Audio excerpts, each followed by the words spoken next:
What's going on YouTube? Welcome to my YouTube channel. I'm going to go over some Panama coins. What I'm doing is basically I got a bunch of different types of world coins, so I'm going to make just a quick series, not only to educate you guys, but also educate myself since I've never possessed or resold these coins before. So we're going to start with this lot here. This is a Panama coin lot. Interesting enough, I purchased a British coin lot, and two of the coins were unrecognizable in the photos, and one of them ended up being a really nice and rare Balboa coin. So I'm going to start the video with that one. I'm not going to be using gloves, but I did, just because of the size of these coins are so small, but due to the fact that I just washed my hands with Dawn, so I don't have any grease or oils that I'll be adding to the coin. Plus I'll be holding them on the ridge, and then when I put it in the palm of my hand, I'm going to be using this piece of paper as well. So just so you guys can see a little bit better. So we're going to start with the Balboa that I got from the British collection, which was from a completely different seller. And we're going to zoom in here. So all I'm going to do is just simply go over each coin, the mintage, what I think I can sell them for. So I'm not sure who this guy is. I think this is Balboa, just with some armor. These are really cool coins. They're actually called high relief, the way they stamped them. I'm pretty sure the U.S. Mint made these for Panama, since we were in Panama at the time building the canal. Anyways, this is a 1/10 Balboa. They made not a lot of these. I think 150,000 of these coins. So this actually was a super surprise in another lot of coins, and this one I believe would be worth at least 150 bucks. So there's the rim. They are 90% silver. Beautiful luster on this guy. Zoom in a little bit more here. So the date there is on the bottom. You've got the coat of arms, the eagle, all kinds of trade items. Looks like swords. It looks like the canal itself is in the middle of the shield. Very, very cool coin. And the coins actually put their silver weight. So it says LEY, lay 0.900. And then I think the weight is on the right. Yeah, 2.5 grams. It's on the right there. So very cool coin.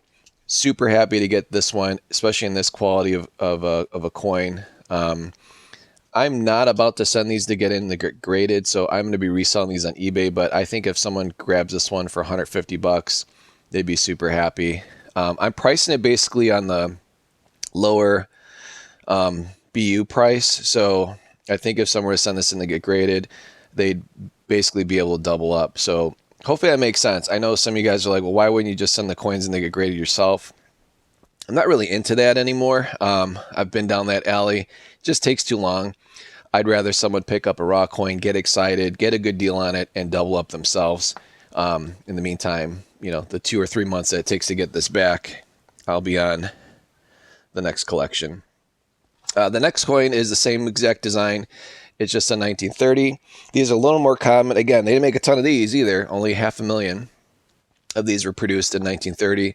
So again, it's got Balboa there. And again, this is a 1/10 Balboa. And the only difference on this coin is it's got 1930 on the bottom there. So again, very, very high relief, beautiful coin design.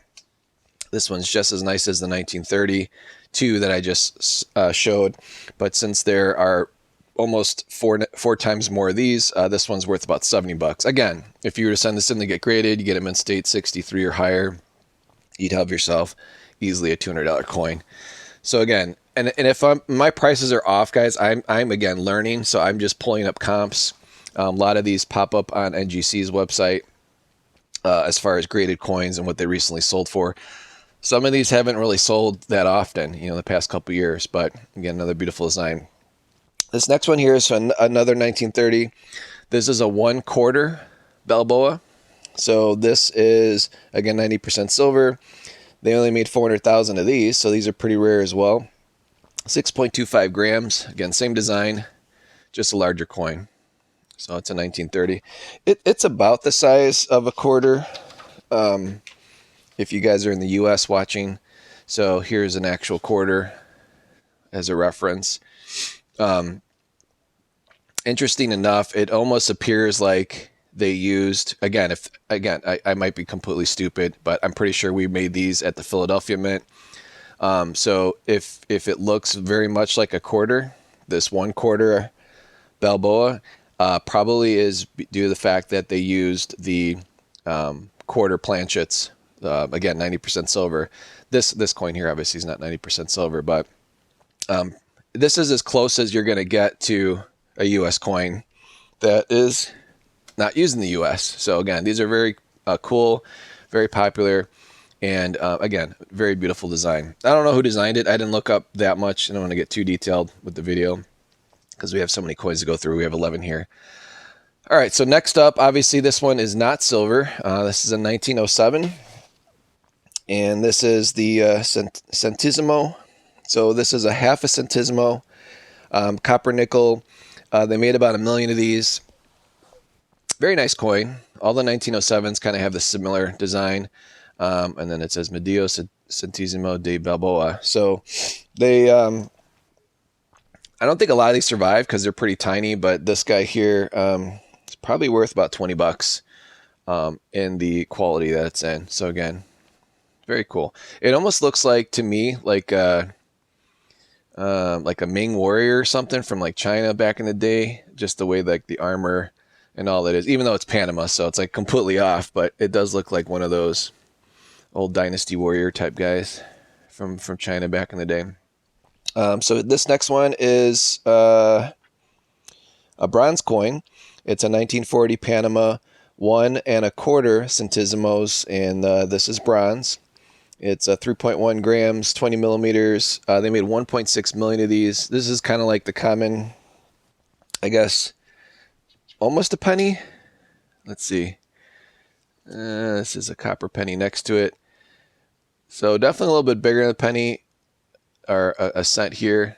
This 1982 is a copper, but maybe they used the same planchet and just stamped it out bigger. I don't know. Copper is pretty easy, pretty common back then. So this guy here is not too special. This guy here is worth probably about $5. But if you ever see one and it's in a junk bin and it's like literally 10 cents, pick it up.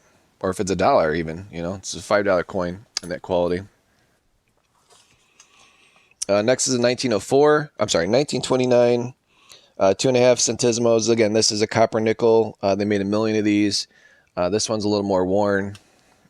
And I would say this one's probably worth about, I'll be asking about $15. Again, it's just a nice coin, nice design. Again, these are not easy to find, guys. So it's pretty difficult to find these out in the wild. Most people gobble these up and put these in their collections. Next is a 2.5, and again another 2.5 centesimos. This is a 1907. Again, copper nickel. They made 800,000 of these, and this one's a little more rare. So I would say this is a XF, extra fine, and even though the design's pretty basic, I'd probably be asking like, I don't know, $30 for this guy here, just because they only made 800,000 of these. Not too many of those survived. And then here's the same coin, just a 1916. Again, same 800,000 made of these. And again, this one's worth a little bit less, probably about $20. Not as nice as the other one. So I'll be asking that for that one. Next guy here is the infamous Panama pill. I already did a couple videos on this one itself. I'll try and zoom in a little bit more. But they made this coin to basically equal a bit. So there were 10-cent pieces back then that were still being used from the prior regime. This basically made a 10-cent piece into 12.5, and 2 12.5s was a quarter, or 2 bits, as you would say back in the day. So super small. It is the smallest coin ever minted by the Philadelphia Mint. I think they made these in 1905, even though it says 1904. And here's the coat of arms in the back that you've seen on the other designs.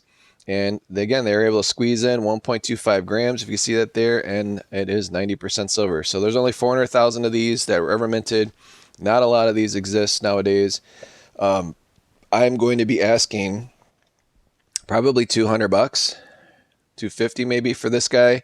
and I might be shooting myself in the foot because it's so nice. This might be one worth sending in to get graded. If you got back a mint state 66, you'd have $1,000 coin. So I don't know. We'll see. I'll throw it out there, see what happens with it. Super, super rare, very cool coin. You can always say, hey, do you want to see the smallest coin ever made by the U.S. Mint? Not too many people have this in their collection. So happy to get that as part of the lot. Next, same theme, another 1904. And this guy here was the 2.5 centismo. So again, there's the grams, 2.5 grams, 90% silver. Again, same design. This was just